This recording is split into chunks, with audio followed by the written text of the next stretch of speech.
All right, folks, we're back. Howdy, howdy, howdy. Habits here. Hardcore vanilla Minecraft starting right now again. I don't. Hey. No, we don't want to delete that. Goodness gracious. I'm glad they have that confirm screen. Um, Oh, wow, where were we? I was just going to say, all right, so we're coming back into some more hardcore vanilla Minecraft. Welcome if you're a first time visitor. Glad to have you. We are doing some of the most exciting stuff you can possibly imagine. We are mining these obsidian blocks that we're climbing up alongside right now. They're very durable and therefore slow to mine, but we need them for a fight we're going to have coming up soon. Um, News from the outside. That's right. I was out on my break, and boy, oh boy, the clouds are coming in hard and fast right now. It went from bright sunny, and I said I'd not gone out for my last break between videos. I was kind of in here and doing some Googling on National Vermont Day, and as a result, National Colorado Day. Um, so that was fun, but yeah, I got back out again today, in the last 20 minutes or so, and it's overcast, clouds in. It looks like fall now. It kind of feels like a little bit of breeze, but otherwise it's very pleasant. It's I don't know. I'd guess in the 50s. I didn't really check, but pretty nice. So I came back in. I was like, oh, is it about to unleash on us here? What's going on? Um, it would appear that our great chance for first snow overnight has moved on, at least according to the National Weather Service. If you guys don't know, uh, biggest shout out I can give to the one organization that never gets shouted out. Our federal government here in the United States. Guys, let's take a moment, put our hands together. Well, I'm not going to because I'm mining, and if I move my finger, we stop. Um, but yeah, I remember, man. I've probably been using it's www.weather.gov, the National Weather Service's webpage for at least 15 years, if not more than that. I don't know. It's been a really long time, and over that time, it's got to be one of my most relied upon tools from the internet in my whole life. I mean, seriously, you got banks and emails and all that kind of stuff. But those, change shape and flavor and all the rest of it along the way, or how you access, how you use them. Um, but that weather site has been unfailingly good for as long as I've known about it. And I remember finding out about it. I was probably in my, I don't know, late 20s, something like that. I was sitting at a Great Clips and waiting for a haircut, right? And they got the little magazine. Nowadays, who would ever touch a public magazine or much less wait for anything in public? But this was a happier pre-COVID time, and I'm flipping through it was either ski magazine or Powder, one or the other in this Great Clips.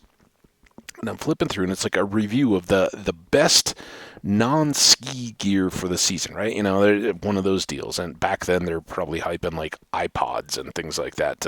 You don't even have to have CDs. It's just music in your pocket. It was that kind of era. Um, but kind of as a throwaway item in this top 20 list or whatever, one of these writers was like, the best thing that I have ever found is this National Weather Service's webpage. And I don't know who wrote the article or who they are. If you're out there, Powder or Ski Magazine person, whoever wrote it, thank you so much. I don't know if anybody else took note, but I did. And I've used this ever since. Now, is it powder.com? There's also a very good ski-specific forecaster who does a blog and updates on, what's likely to happen in snow conditions and all that. Different level of thing and much more targeted. But if you want just straight up weather data for your area or anywhere around the country, if you're traveling or going to be or anything like that, weather.gov knocks the other big named boys websites in the dirt. And even here locally, some of my local forecasts do pretty good at, like local radar, a little bit better on some of those kind of things for zooming in on your neighborhood. But for forecasting, long range and all that without the hype, and you get, it's the National Weather Service. They're the ones that issue the tornado warnings and the flash floods and hurricanes, wherever you may be, whatever you may be having. They issue them. So if you put in your zip code or your town name or anything else, you'll get anything that's active or upcoming. And then they give you the forecasts out, right across the top, days and nights for the next few days. And then they do like 10 days of longer range forecasting. So that's what I go to check. I'll watch the weather on the news or whatever. And it's kind of interesting to see the when they hype, there's a chance of snow, and they're going to talk about it and tell you about freeze warnings, all that, because they want you to pay attention. They want you to watch through the rest of the news that you may not be interested in just to find out. But this website got it all. Huge shout out, federal government. If all of my tax dollars can go to the people that maintain that site, I would be so happy. Like it's the one thing I really, really, really enjoy. Now I'm kidding. Defense, all the stuff that our government does. Well, I mean, not all of it. There's a lot of waste, but let's not forget that federal funds do a lot of good around our country. But tongue in cheek aside, and waste, all the ridiculous spending aside, that's a goodie. So check it out. But anyway, I did on my break after going outside and walking around and going, ooh, it's cloudy. And is it about to snow now? Looks like they backed off quite a bit. They're saying for my area, 20% chance of showers, which is kind of a throwaway in Colorado. Like, yeah, any day you've got a shot of a rogue little cluster of rain coming through. So yeah, with clouds and that, yeah, we'll probably get a sprinkle here and there, but it's hitting this afternoon as opposed to overnight, and they're actually saying it's supposed to clear up overnight. So that is when the snow would hit. But we're gonna. I was talking about. I don't even know if it's frozen yet out here. It looks like the next few nights are gonna be down 30 or lower, and so we should get some hard frosts. Be moving into an actual kind of later fall kind of mode, where I think, some of the things that have remained green and kind of summery and let you go, oh yeah, we're not there, it's still nice out. I think some of those could start to change up. And then they were saying now it looks like Thursday is the next chance they're talking about maybe some snow, and I think that the high here for Thursday is 50 degrees Fahrenheit, so pretty chilly, and that could keep it cool enough, long enough that overnight we could certainly have a little bit of snow. We'll see what actually materializes. It may slip again, but I'm ready now. Let's get a little snow. Let's get a little taste of it, and then keep a nice long mild winter or fall, autumn. We've been so spoiled for so long. It could change now, and I wouldn't feel shortchanged. But it's always nice to get that first little taste, and then go back to, oh look, it's not quite winter yet. Keep on enjoying being outside. Not that I don't enjoy being outside even in the midst of winter, but you just gotta dress for it, right? Make sure you don't slip when you're out there. If it does get icy or whatever, get some little shoe things to give you more grip so you don't land on your keister. And I've known more people to get injured slipping on ice, which, seems silly, but it does. Guess what? Ice is slick, guys. You can fall down on it. And these are young, like regular adult type people that just catch them off guard. You break a wrist, break a tailbone, mess up your ankles or knees. But if you try to catch it, right, if you start to go, the worst thing you can do is, just suck up the pride and get a wet butt, if it's slushy or whatever. But um, the people that I know that have really gotten messed up are the ones that try to, like you start to go, your foot kicks up, whatever, your balance gets off, and then you try to like plant a foot or hop out of it or whatever, and that's when stuff starts twisting and falling. You bruise you land on your rear end and you get a bruise or a scrape or something like that. You're good in 2 days. You get a really bad sprain or broken bone or something like that, that's going to be long and painful. So, things to think about as we get a little closer to winter. Just remember those first time. Oh, and the driving. The first time you go out, your reactions are not what they had been. Get prepared a bit. Well, anyway.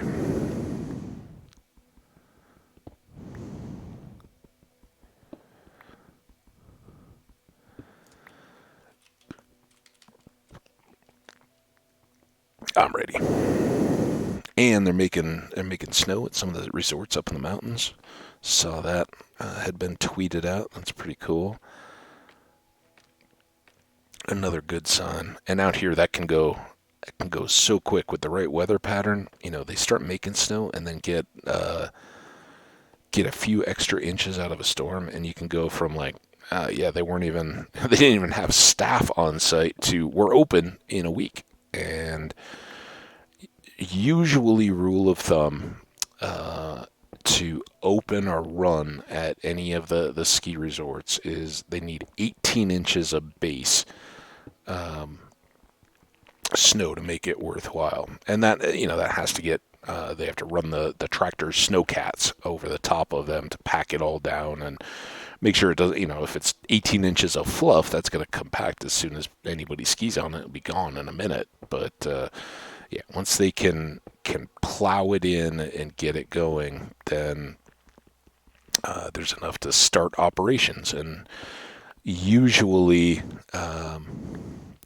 the two spots here in Colorado that are usually in the contention for first open in the continental U.S. Alaska, of course, can laugh at us all. They probably stay open all year.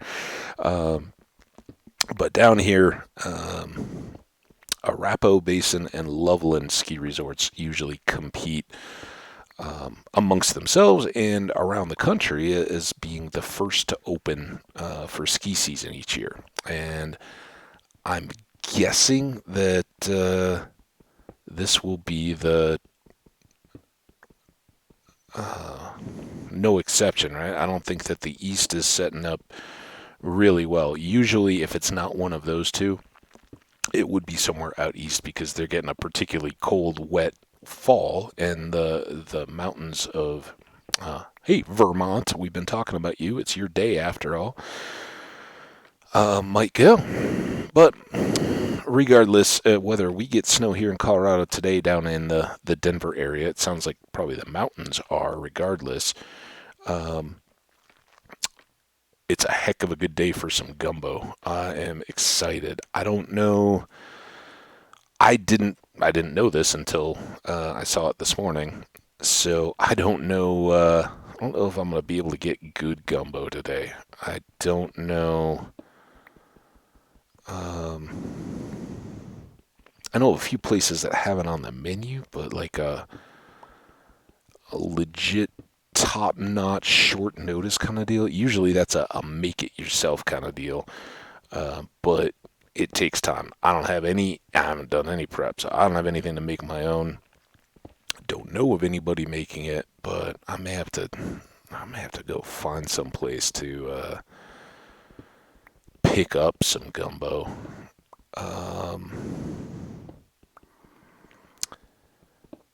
Around here, we don't have a very good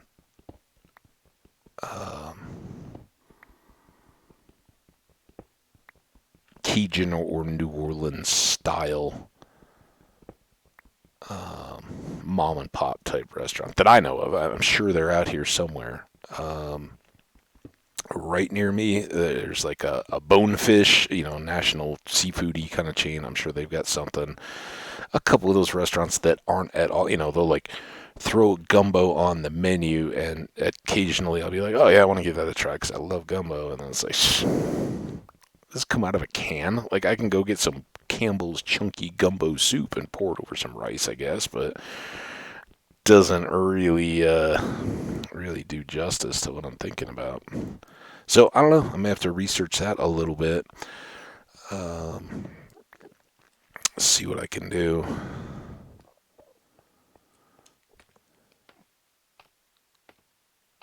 Seems like we used to have better places. I'm thinking there used to be a place up in Boulder that was very Cajun-y, and this is years ago. I only went there once or twice, and it was kind of a.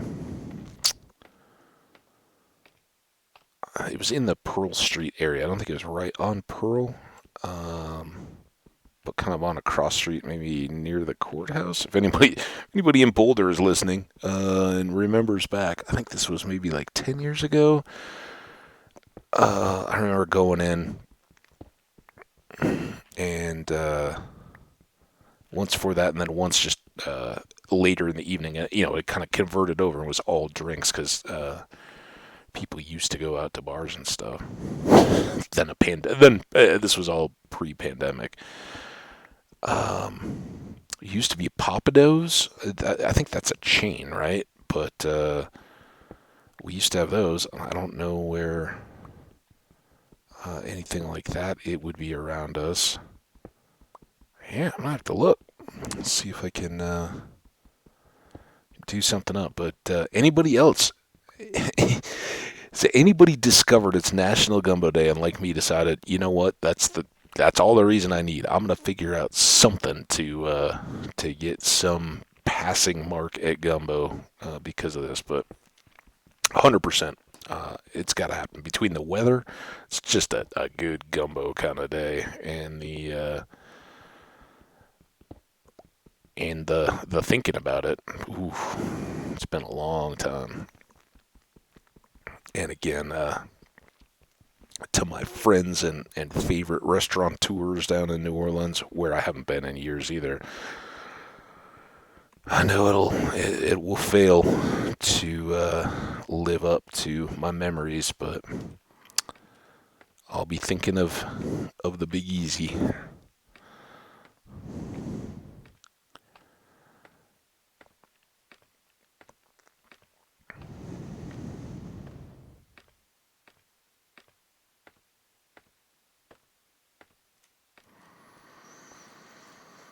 All right, we're getting close here. I think we'll do a couple of these and then get our bedrock one done. How we doing on our? Better not to look. I knew better than that. Come on, Habbage. What are you doing? And of course, this is having turned our thoughts to gumbo. Nothing like our ham cabbage, but it's also into that season. The last batch I made is but a distant memory. It's been a while now, but it was so good. Definitely gonna. I need to do a grocery store trip anyway, but I just don't think by the time I get done with this stuff and get over there, if it's not raining. If it's raining, forget it. I'm gonna go get some takeout somewhere of some gumbo and try to stay dry. Um, but yeah, even if it stays dry and I go do a big old grocery run, I won't have time to make a gumbo. Plus, you can get some andouille and some chicken and all that. Even go in and get some seafood from like the deli, as fresh as that is around here, and try. But uh,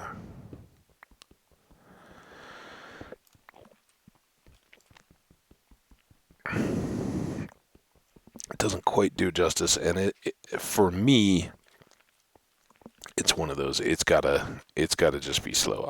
I don't have the cooking chops to, like fine craft the making the stock base and getting all that ready to go first, and then adding in all the other elements at just the right time.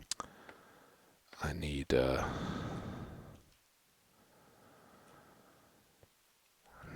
bit more. I guess. Oh, maybe I'm premature to think I need to take out the column below the bedrock. I like to get it done because I don't ever want to forget about it. Um, and more, I don't want to forget about the one that I do next to it to get access to it. But we can clear these exterior sides beyond it.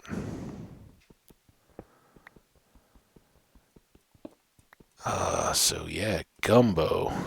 Gumbo's gonna be great.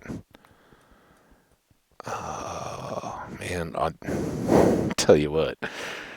Just that the national daily calendar people, whoever you are, whatever you set up, it, hats off to you today. You have me so thinking about New Orleans food. Oh my goodness, the whole day. Um, whether it's shrimp po' boys or thinking of beignets at Cafe Du Monde sitting outside along Lafayette Square. Is that right? Kind of right there across from the cathedral. Uh, some etouffee.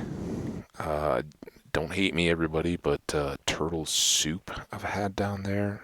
Really good. I'm assuming that that's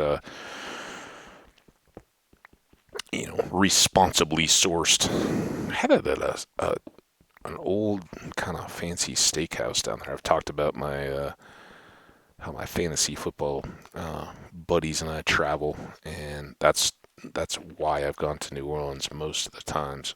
And we usually do a steak dinner, as our kind of our gathering night before the day before a draft.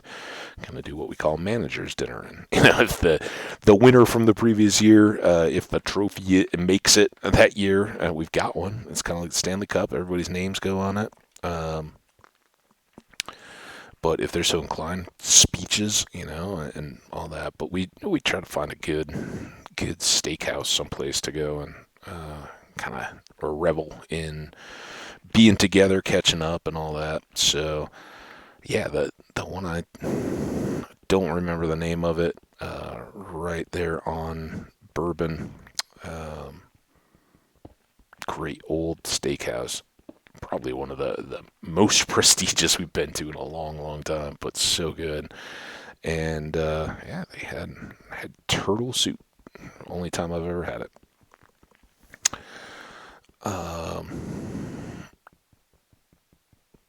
And of course, then you have just the base, red beans and rice and oysters and seafood, seafood type platters and that kind of stuff down there.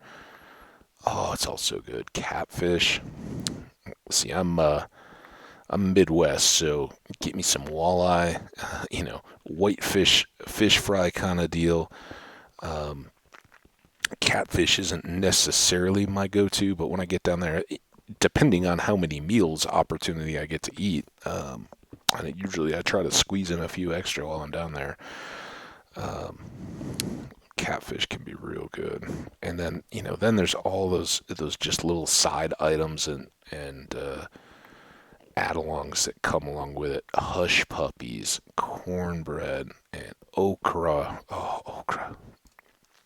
Um, yeah, some greens. I typically don't do a whole lot of barbecue in New Orleans, and that's a bit of an injustice because I know that there's just some greats down there as well. But that's something I can do fairly well. I don't have being in an apartment. I don't have a great means to do it. But my old roommate, he absolutely kills it. He's gone to seminars and classes with barbecue champs. Learned how to cook and the differences for barbecue competitions versus versus just cooking for your friends. You know, like what judges are looking for. The idea of like ribs, right? That if everybody says fall off the bone barbecue, well, if you're in a competition, the judges aren't looking for your ribs to just slide off the bone where, you know, if you grab the end of it and pull, it's going to come right out. Nope, that's overcooked. And the difference there is that you can go a long way over the top of done in because barbecue is so slow and so fine, and there's all these plateaus and points where the meat is actually breaking down, and so you'll see a temperature plateau where it's actually changing the characteristics of the meat inside as it cooks. And then the temperature will rise at a steady rate again if you got a thermometer in it, and that means that it's gone. Well, for a competition judge on like ribs, you know, there's a certain degree of resistance that when they bite into a rib, they're holding it, you know, and tasting it. It has to just hold the bone just enough and have this little bit of give, and that tells them that it was the cooking was stopped right at the midst of that plateau where the attributes of the meat were changing. Just incredible. You know, I didn't do any of this, and just kind of learned alongside kind of cook's assistant, right? So I've learned how to help and could passively, you know, get all my stuff done, but certainly not a passion for me, I guess, as it is for the folks that are really good at it. But it does make going out for barbecue for me tougher. And I shared after this last year's fantasy football draft in Dallas, went to, oh boy,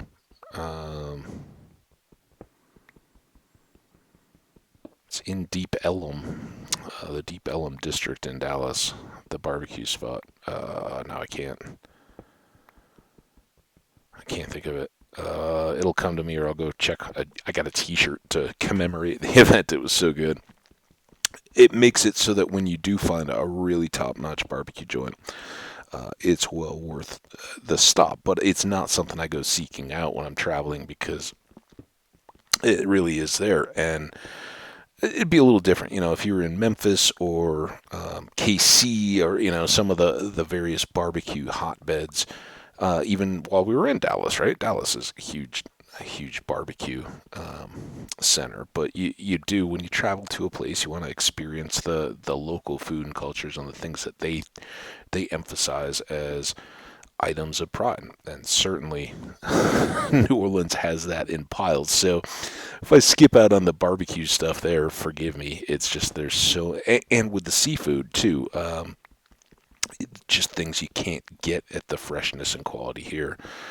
And, you know, it's kind of one of those deals, right? I tend to, for the most part, limit my seafood consumption, with the exception of like a sushi dinner or something like that, which is probably the worst way to do it. But I like lobster and stuff like that. I'm not gonna order that in Colorado. I'm gonna do that if I travel to a coast. And, you know, a lot of people that live on coasts are like, you know, a lot of that stuff, those restaurants get it from the same delivery entities and all that deliver to other states, you know, and with I don't know who they use particularly, but like, you know, with FedEx and UPS and all DHS and all the delivery solution people, a lot of that stuff can move. If you want to run a top-end restaurant anywhere in the country and have fresh seafood, you can get it there. Vegas proved that years and years ago, right? Some of the top chefs, they fly in.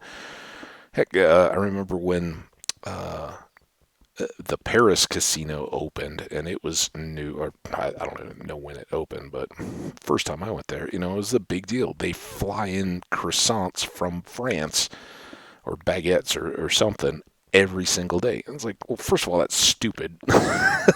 You can, you know, you can make a perfectly acceptable croissant or baguette here as well, but it's a, you know, it's a knack, it's a novelty, and you can do it if you want. If you've already got flight service every day, yeah, throw on that container of fresh stuff, and yeah, it can legitimately move across the world to be served as a delicacy. But that's the beauty of going to a coast. You can, if you're in San Francisco, you can get chowder and all that, dirt cheap. And same thing in Maine, lobster rolls and all that. Things that out here would be ridiculous or made with, artificial lobster meat that's made just from processed fish, right?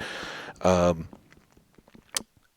it's never going to be viable. But out there, when the catches come in, or or you have a fish market, right? And that's the joke is, a lot of the local mom and pop restaurants that are on the coast, they're not getting fish any quicker than you would if it went through a distributor and got to other cities on a truck or something like that, because it's going in, they're aging out their stock, so they're going to use the stuff that they have that's oldest, hopefully not bad, right? But like, if you got fish that were caught over the last 3 days, and then you got a restaurant that says, hey, we need some new halibut, you're going to go with the stuff that was caught 3 days ago, right? That stuff would go bad, so you're going to use the oldest and keep what has the longest shelf life available to yourself to keep, for future customers. So it it balances out very quickly.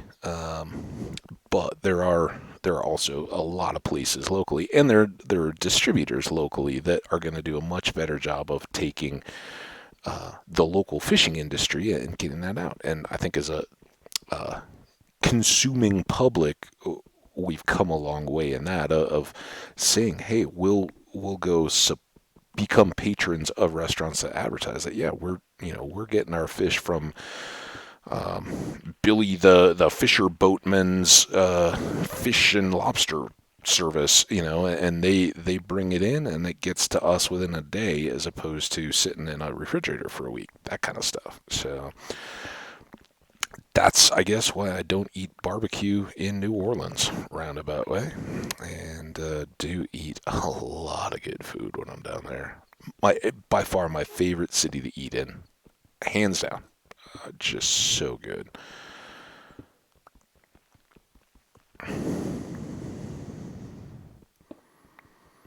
I haven't even talked about crawdads yet. Oh, crawdad boil. Ooh.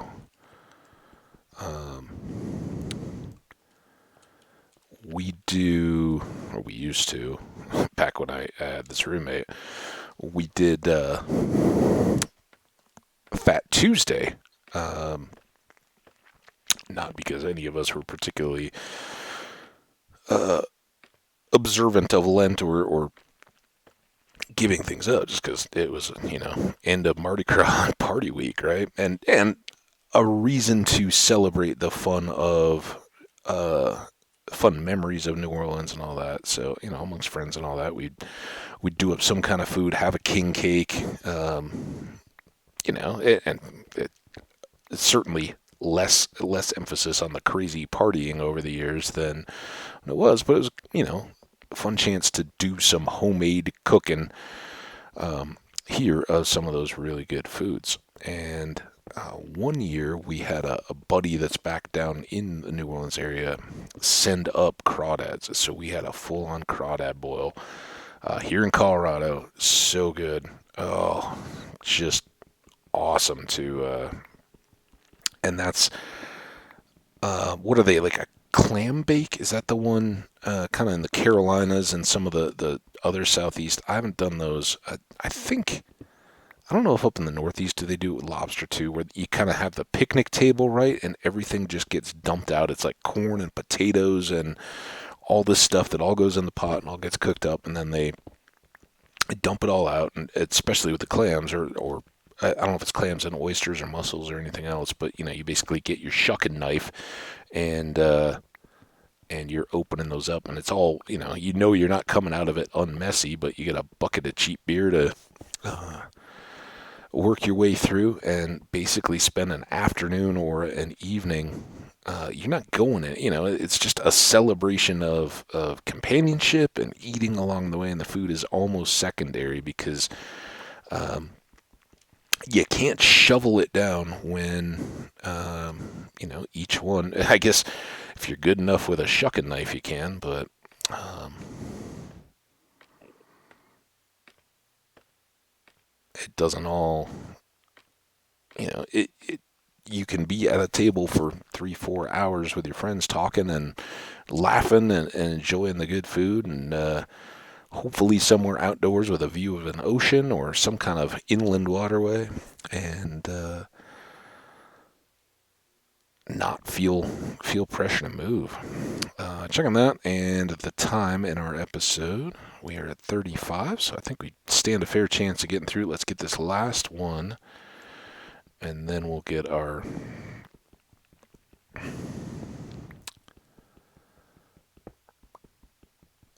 bedrock one knocked down.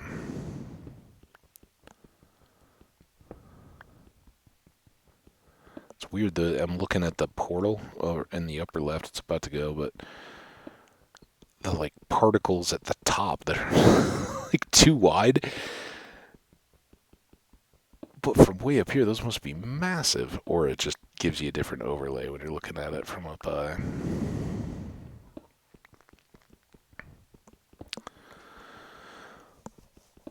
So we'll. Oh, and I've had my note here. We got to talk about playstyle and moving through, but what we'll try to do is get our pockets jammed up here. We'll see how that timing works out on this tower, our capacity in our inventory. I'm not going to do shulkers or anything like that. Just if we fill up, then we go. If we finish this tower, we go. If we run out of time, we make a decision. But I don't think I want to stay into an extra episode. We'll see. So when we get back, we've got the other section to clear, right? The other half of the interior mound, right? Once that's clear, then I think we'll do the walls, and we should, knock on wood, have enough here to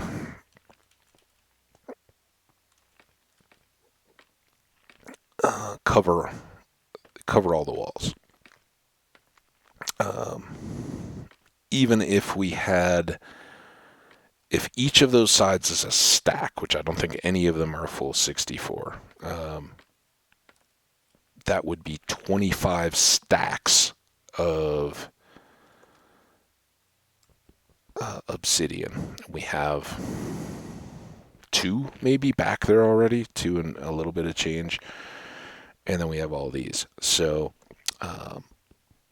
even if we had to use every single one of those all the way through, I think we'd still have enough in our current inventory enough space to cover all that. And I don't think we need all that, especially for the short sides. So we'll get all that done.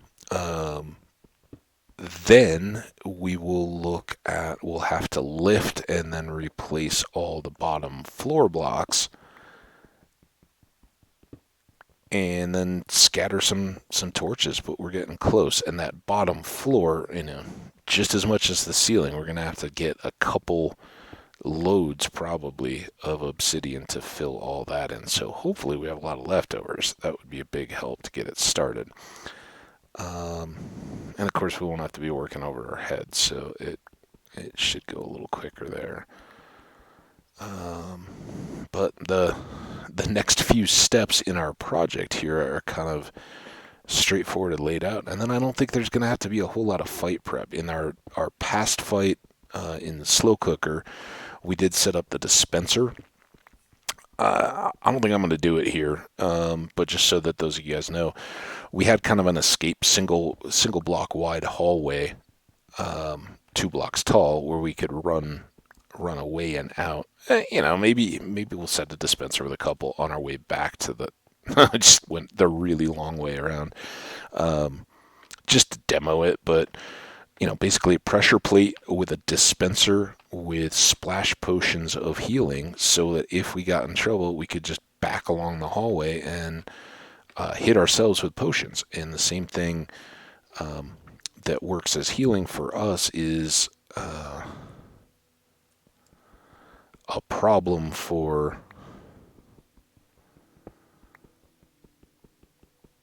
the Wither being an undead, so healing would actually be a little bit of a grenade if it was following us along that path. Now, again, I don't think we need that. We didn't really in our previous fight. We're going to have mobility on our side in this one, and we'll still have the golden apples and the super golden apple if we need it. We got totems. We'll have a backup of those. Loads of arrows, and we'll just, have a spare strength ready to go potion and go in with it and try to take them down. Hope the worst doesn't happen. But it gets a little frantic, or can, and I hope we're set and ready to handle this. The question is, how many more hours of obsidian mining do we have to do to get that space ready to go? But it'll be worth it, because I'm pretty sure this is not content you're seeing anywhere else on YouTube. So if you're enjoying it, let me know. Spread the word a little bit. Hey, you ever seen a foolish hardcore player make a big box of obsidian to fight their wither in? You can here. So if you know other folks that dig the hardcore vanilla, send them our way just to check it out. Dun, dun, dun.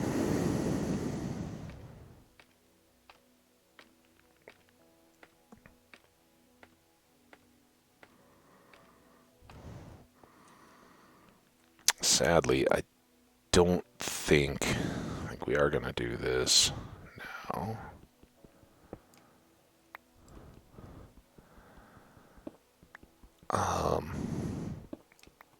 With the amount we've already done today, I don't think we're getting all the way up to our fight today by any stretch of the imagination. I think it would be pretty good if, and I don't know that we can,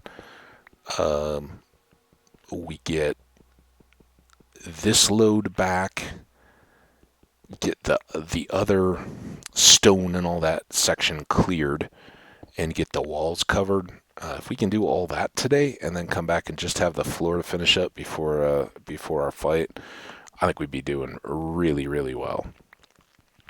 And this kind of longer day of mining and coming after it, it's definitely shortening the timeline, because this could have been a full week of prep, and I just really didn't want it to keep hanging over my head and keep us from moving on, because we got so much other stuff that we wanted to do, and that's kind of what we're looking at here. We've got a bunch of different projects and activities going on, and I think this is a fair time to reset those with anybody who may be new to the channel or wondering why are we doing any of this. So this is hardcore Minecraft. It's vanilla, so unmodded. We don't have any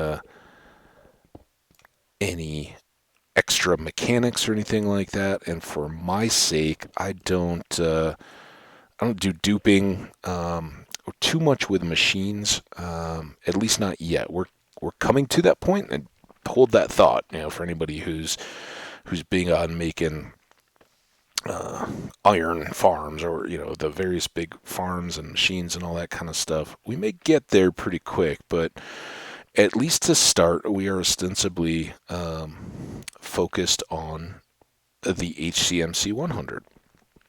I know that's couple years passed from its real peak when it first blew up, but I wasn't recording then, so we'll do it now. HCMC 100 simply means Hardcore Minecraft 100%, and it's 100%ing the advancements in the game. We've looked at those fairly recently because we just picked up a few at the beginning of this project. And most recently, the surge protector, which was the lightning rod in the village. We did a couple silly ones with a copper block and some honey. Um, and catching a fish in a bucket, right? So some of them are pretty minor and just throw away. Okay, we do them in 2 minutes if we set our mind to it. Others are big, big involved setup and arrangements and stuff. So um, summoning the Wither is one. We've already invested a bunch of time in this in setting up a nether fortress to harvest the Wither skulls. We have plenty. I think we have 5, and we need 3 to summon the Wither the first time, or for any time. And we could do that multiple times for multiple beacons. But so yeah, we're already moving through that, and we need to fight this Wither to um, complete our HCMC 100%, especially with other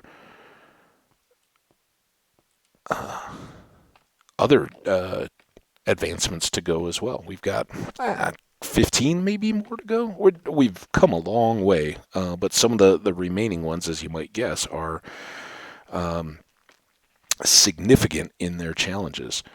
Um, and what order we continue to work those in, I guess we'll determine as we go, based on my whims, what I'm feeling like on any particular day.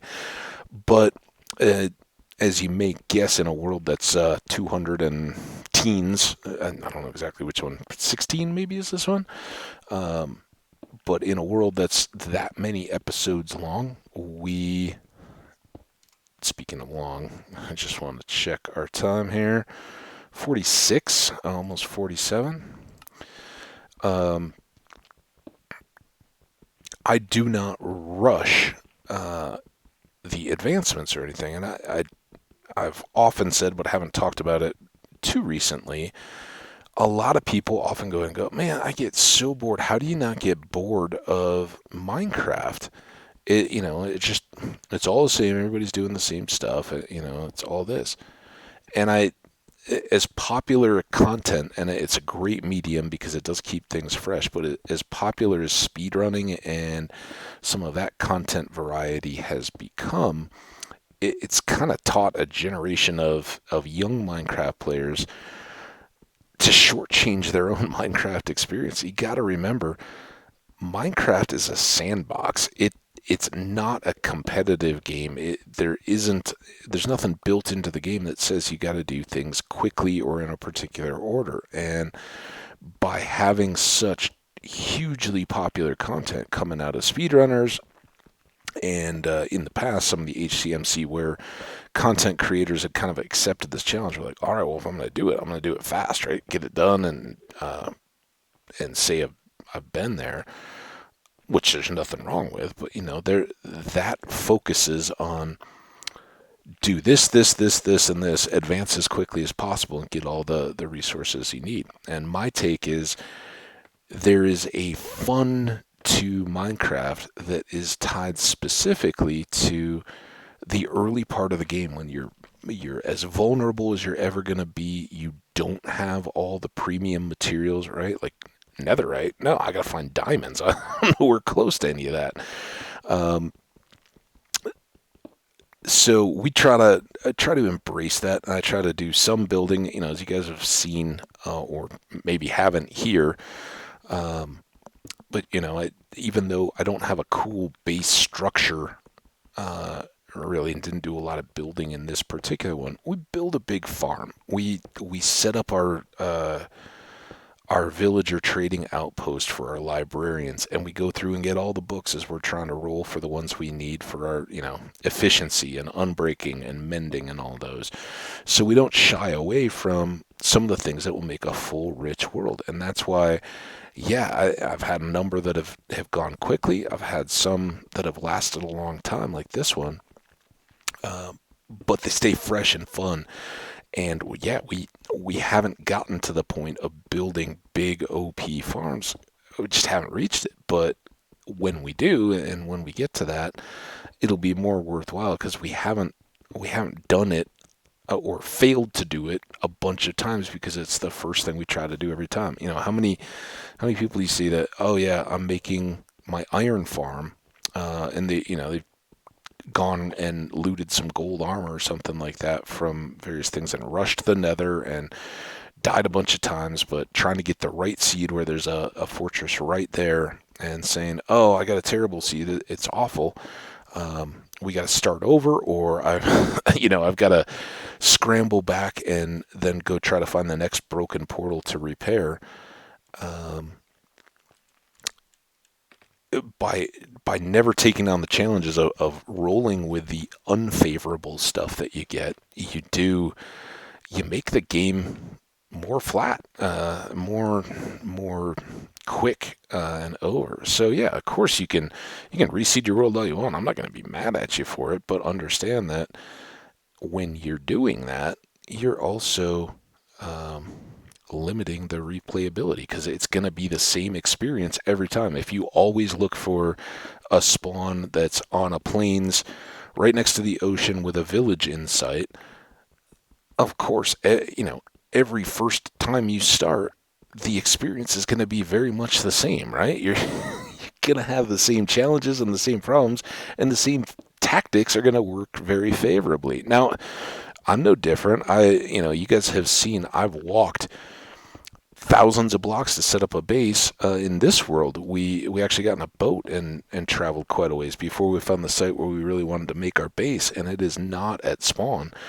Um, because just like everybody else, I have one hard requirement, which is I want to have water access to an ocean where I can then go get villagers and bring them back so I can set up, trading and all that kind of stuff, all the various things you want to do with villagers down the road. I don't think it's worth trying to move them in boats over land or any of that kind of stuff. So uh, I do the same thing, but I try not to just dismiss a world because I don't find that right at my spawn, and I don't do the same stuff every time based on what I find or what looks particularly good or where I end up. I may have different forests. I may be inspired to build something differently, and depending on what's going on in my life, and I don't shy away from doing a little bit of building um, as I'm getting going. So, and the game evolves. You learn different things, but from my side, that has always meant that I have kind of three different aspects of the game as I look at it, and I try to rotate them to also keep it fresh. So one of those is advancements and adventure. I kind of, advancement adventure is, if you think about it, I guess tabs or something. It's one of those areas of emphasis that I look at. And so sometimes I'll say, hey, we're going to have an adventure episode, or we're going to work some advancements. We're going to knock these out. So I try to do those, but also save them a little bit, and say, yeah, we're going to do a build now, and just step back. This would be in the roughly what I call the explore gathering. And we're not exploring anywhere new, but we're definitely gathering obsidian, right? And so I kind of group those two. Exploring is just for instance, we couldn't really find accessible swamps and ended up journeying all over the place early on in this world. I ended up way, way, way far away looking for a swamp. Finally got one, and then discovered that we had a bunch more much closer after the fact. So that's how it goes a little bit. But if you set out that, hey, I need a resource, I don't have it on hand, I'm gonna go look around to find where that could be. That all falls into exploring. And sometimes it's good to either strap on the elytra or hop in a boat or get a horse and just take off. Go see what Minecraft has created in this particular world for us to enjoy and explore. So that exploring and gathering resources, I kind of group. That's another of the trifecta, and then the final is building.